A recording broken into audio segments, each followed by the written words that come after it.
మోకాళ్లలో గుజ్జును పెంచి నొప్పిని తగ్గించి సర్జరీని దూరం చేసే ఫ్రీడమ్ వాక్.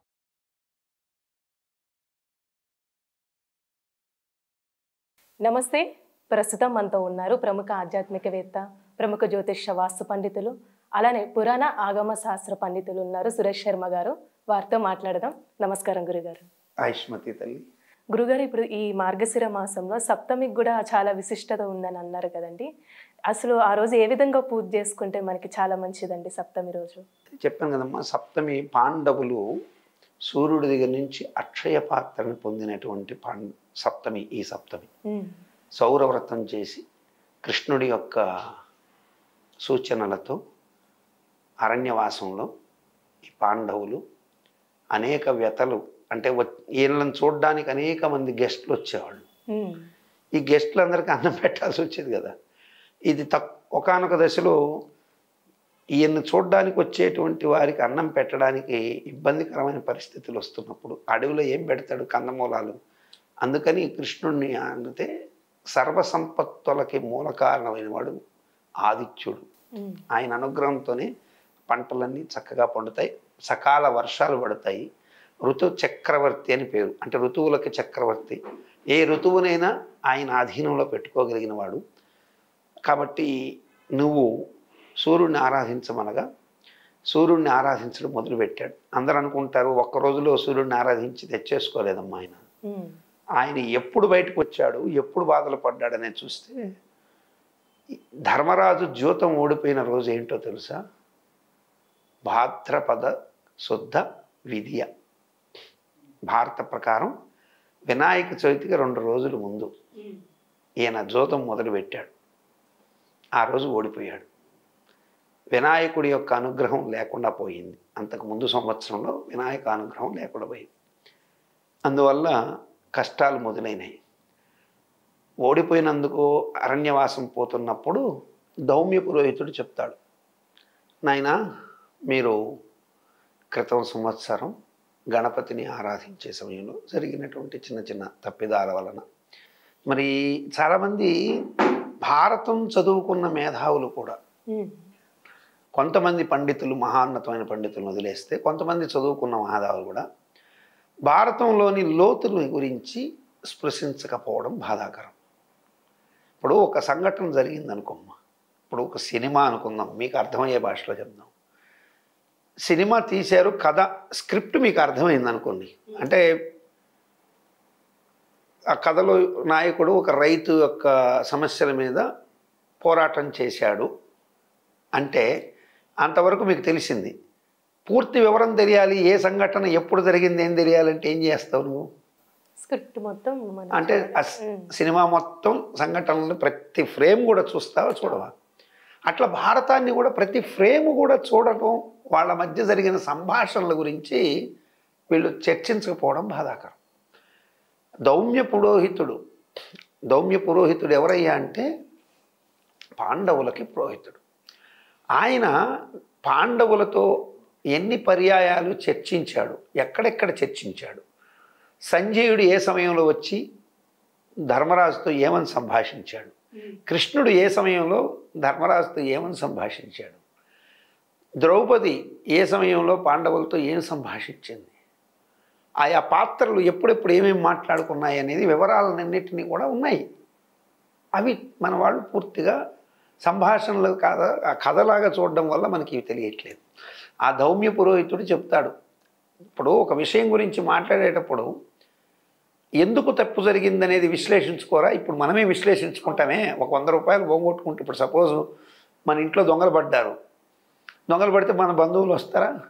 ఎలా పడ్డారు, ఏ పక్క నుంచి పడ్డారు, ఓహో ఇక్కడ కెమెరా లేకపోతే ఈ పక్క నుంచి వచ్చి ఉండొచ్చును, లేకపోతే వెనక పక్క గోర్ఖా లేడు కాబట్టి గమనించి గోడ దూకి వచ్చి ఉండొచ్చును, ఇన్ని రకాలుగా మనమే విశ్లేషించుకున్నప్పుడు ఆ యొక్క పురోహితుడు అయినటువంటి దౌమ్యుడు వీరి యోగక్షేమాలని విశ్లేషించలేదనడం ఎంత అమాయకత్వం అవుతుంది. సో ధర్మరాజుతో దౌమ్య పురోహితుల వారు చెప్తారు, నువ్వు పూజ చేశావు కానీ శాస్త్రబద్ధమైన విధి విధానంగా ఆనాడు పూజలో నువ్వు పాల్గొనలేకపోయినావు రాచకార్యాల వల్ల. అంటే అప్పటికి వాళ్ళకి రాజ్యం ఉంది. ఎవరికి? పాండవులకి ఇంద్రప్రస్థపురం ఉంది, చక్కగా రాజ్యం చేసుకుంటున్నారు. కానీ పూర్తి రాజ్యాన్ని లేదు, అర్ధరాజ్యం రావాల్సింది రాలేదు కాబట్టే దాన్ని అడుగుతున్నారు వీళ్ళు. సో అప్పటికి రాజ్యం అనేది కొట్లాట కూడా అడగల, వాళ్ళ పరిపాలన వాళ్ళు చేసుకుంటున్నారు. ఈ మాత్సర్యంతో ఓర్వలేని దుర్యోధనుడు పిలిచి అది కూడా ఓడగొట్టబట్టే కదా యుద్ధం వచ్చింది, అది కూడా పెరుక్కున్నాడు వీళ్ళు ఎందుకు బాగుండాలి అని. అంటే దుర్యోధనుడు అకృత్యాల్ని నిజంగా దౌర్భాగ్యం ఏంటంటే మన సినిమాలో ప్రతి నాయకుల్ని హీరోలను చేసి సినిమాలు తీయడం అనేది ఎక్కువైపోయింది. ఖల్నాయక్స్ పాత్రలో విలన్ని హీరోగా చూపించే సంస్కృతి చాలా దుర్మార్గమైన సంస్కృతి అది. ఆ సంస్కృతి ఎప్పటికీ పొగడబడదు. ఆ పాత్రలోని గొప్పతనాలు ఎలివేట్ చేసి చూపించడానికి ఆయన ఆత్మాభిమానం గల్లోడని దుర్యోధనుడునో లేకపోతే రావణాసురుడు గొప్పవాడని చూపించడము అది ప్రేక్షకులకు ఏదో ఆనందాన్ని కలిగించవచ్చు కానీ వాస్తవం అయితే కాదు. అది ప్రేక్షకులను కాదు కానీ ధర్మాన్ని పక్కద్రోవ పట్టించేది.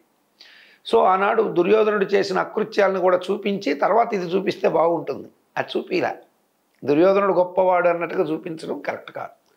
సో కాబట్టి అనేక పాత్రలు అలా చూపిస్తుంటారు. ఇక్కడ కూడా దౌమ్య పురోహితుడు జరిగినటువంటి తప్పుని రాజకార్యాల నిమిత్తం నువ్వు చేయలేకపోవడం వల్ల ఆ పాపమే నీకు ఇటు తగిలింది. వినాయకుడు అనుగ్రహం లేదు కాబట్టి నువ్వు ఇదే రోజు ఓడిపోయినావు. చవితికి గణపతి పూజ చేసుకొని పక్కనాడు ఆ పరును ఇది చవితికి పక్క రోజు వచ్చేటువంటి పంచమిని ఋషి పంచమి అంటారు.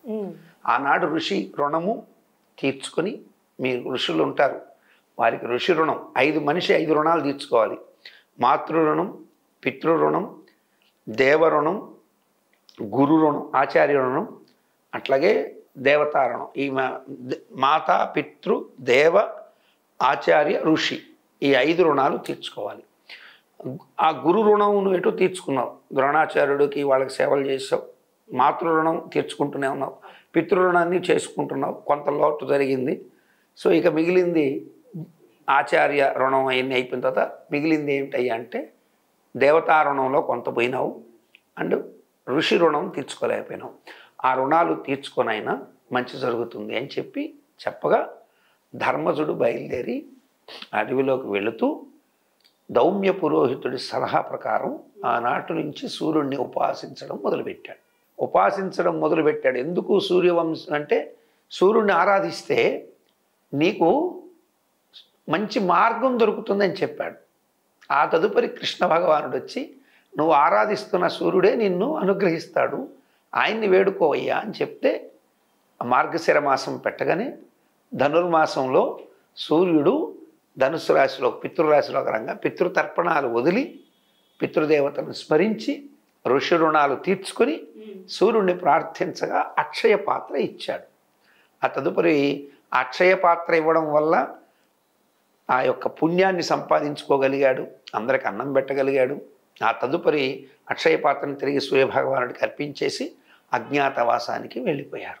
13 సంవత్సరాలు లోటు లేకుండా అరణ్యంలో బతికారంటే సూర్యభగవానుడి కృపచేత బతికారు. అలా సూర్యభగవానుడు ఇవ్వలేనిది ఏమీ లేదు. ఆ అనుగ్రహం అంతా తిన్నారు కాబట్టి అజ్ఞాతవాసంలో వీరు దిగ్విజయంగా పూర్తి చేయగలిగారు. మరి ఇక్కడ చాలామందికి వచ్చే ఒక ధర్మ సందేహం, గురుగారు మరి భాద్రపద మాసంలో ఈయన అడవికి వెళ్ళిపోతే మరి ఆశ్వీజ మాసంలో దసరా రోజు కదా శమి పూజ చేసి ఈయన మనకి ఉత్తర గోగ్రహణం చేసినట్టుగా నర్తంశాల సినిమాలు చూపించారు. ఎస్, అది నిజమే. ఎలా నిజము అంటే భాద్రపద మాసం నుంచి లెక్కేసుకున్నప్పుడు క్షయమాసాలు, మలమాసం, వృద్ధి మాసాలు, అధిక మాసాలు ఇవన్నీ కలుపుకున్నప్పుడు అక్కడికి పూర్తయింది. ఎప్పటికీ భాద్రపద మాసానికి పూర్తి అయిపోయింది. కాబట్టే వీళ్ళేమనుకుంటున్నారు, వీళ్ళు వెళ్ళిపోయిన ప్రకారం ఇంకా పూర్తి కాలేదు, ఆశ్వీజ మాసం దాకా ఉంది ఈ నియమం అని వీళ్ళు అనుకుంటున్నారు, ఎవరు కౌరవులు.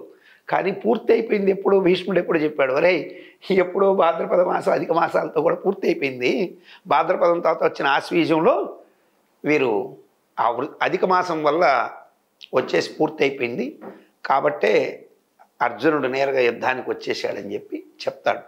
కాబట్టి సూర్యుడిని ఈనాడు గనక ఎవరైతే అనుగ్రహం కోరుకుంటారో సూర్యుడి ద్వారా సమస్త శుభాలు పొందవచ్చు. ఎలా పొందవచ్చు? ఎర్రని గోధుమలు, ప్రత్యేకంగా ఎరుపు గోధుమలు ఉంటాయి. అలాగే ఎర్ర బియ్యం అంటారు, మన కేసరి బియ్యం అంటారు దాన్ని. ఇప్పుడు మనకి మార్కెట్లో కూడా దొరుకుతున్నాయి. రెడ్ రైస్ అంటారు. ఈ ఎర్ర బియ్యము ఎర్ర గోధుమలు 2 తెచ్చి చక్కగా వీటిల్ని రవ్వలాగా చేసుకొని లేదా అట్లాగే పాలతో ఉడికించుతూ దాంట్లో బెల్లమును చేర్చి చక్కగా పాయసాన్ని వండి సూర్య భగవానుడికి రథం ముగ్గు వేయడము, లేకపోతే సప్తపద్మాలని 7 పద్మాలు ఉంటాయి, ఆ 7 పద్మాలని వేసి చక్కగా ఆ 7 పద్మాలలో చిక్కుడాకులు వేస్తారు. మనకి ఇప్పుడైతే రథసప్తమి రోజు మనం ఇక్కడ కూష్మాండం అంటే గుమ్మడి ఆకులు పరిచి ఆ కూష్మాండం ఆకుల్లో ఈ పాయసాన్నాన్ని కొద్ది కొద్దిగా స్వామివారికి నివేదన పెట్టి ఆ తదుపరి ఆ ప్రసాదం మనం తీసుకున్నట్టయితే మనకు ఆరోగ్యము అట్లాగే మంచి సంపదలు ఇవన్నీ ప్రాప్తిస్తాయి. సో ఈ రోజు మీరు చేసుకోవలసిన స్తోత్రము ఆదిత్యుడి యొక్క ప్రార్థన ఒకటి ఉంటుంది. అది ఆదిత్య హృదయం చేసుకోవచ్చు, అట్లాగే మీరు అరుణ సౌర పారాయణ బ్రాహ్మణులు పిలిచి పారాయణ చేయించుకోవచ్చు. కానీ ఆదిత్యుడికి భవిష్య పురాణంలో చెప్పినటువంటి దండకం ఒకటి ఉంది. దాంట్లో గాయత్రి మంత్రం సమ్మిళితమై ఉంటుంది. ఈ యొక్క సూర్యుడికి సంబంధించిన సూర్య మండల స్తోత్రం అద్భుతంగా ఉంటుంది. అది వినడానికి కూడా నమోస్తు సూర్యాయ సహస్రస్మయే అని ప్రారంభమవుతుంది. దాంట్లో గాయత్రిని కూడా మిళితం చేసి భవిష్య పురాణంలో ధర్మజుడికి ధర్మరాజుకి ఈయన ఎవరు మన కృష్ణ పరమాత్మ చెప్పినట్టుగా ఉన్నది భవిష్య పురాణంలో.